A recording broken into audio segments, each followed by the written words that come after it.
قادری زبور چینل پر ہمیں دیکھنے اور سننے والوں کو السلام علیکم ورحمۃ اللہ وبرکاتہ۔ جو آج آپ کے لیے ہم نیا پروگرام لے کر آئے ہیں، تو میں حافظ صاحب کو کہوں گا کہ آپ ہمارے ناظرین کو یہ بتائیں کہ بچوں کو کتنی عمر میں نماز کا حکم دینا چاہیے، کہ بچے کس عمر میں نماز پڑھنا شروع کریں۔ جی حافظ صاحب ہمارے ناظرین کو بتائیے گا۔ بسم اللہ الرحمن الرحیم۔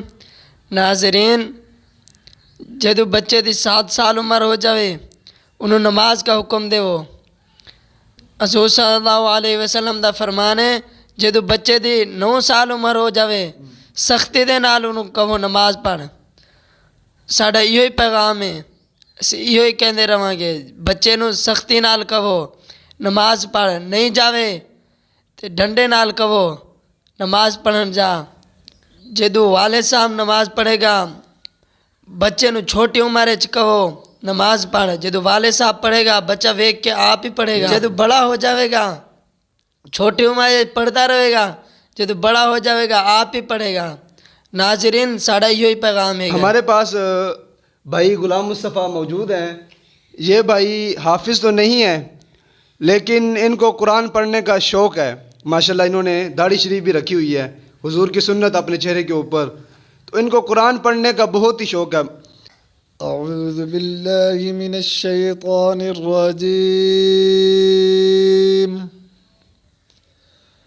بسم اللہ الرحمن الرحیم۔ ألم تر كيف فعل ربك بأصحاب الفيل؟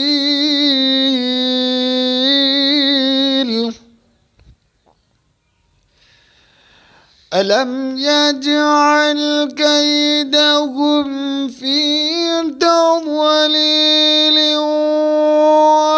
وأرسل عليهم طيرا أبابيل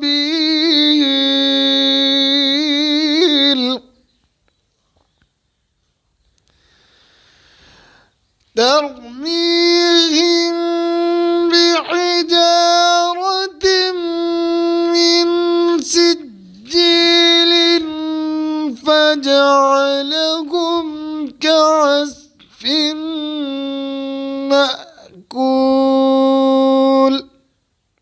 ماشاءاللہ ماشاءاللہ، کیا بات۔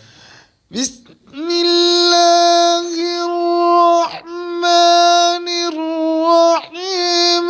قل هو اللہ احد اللہ الصمد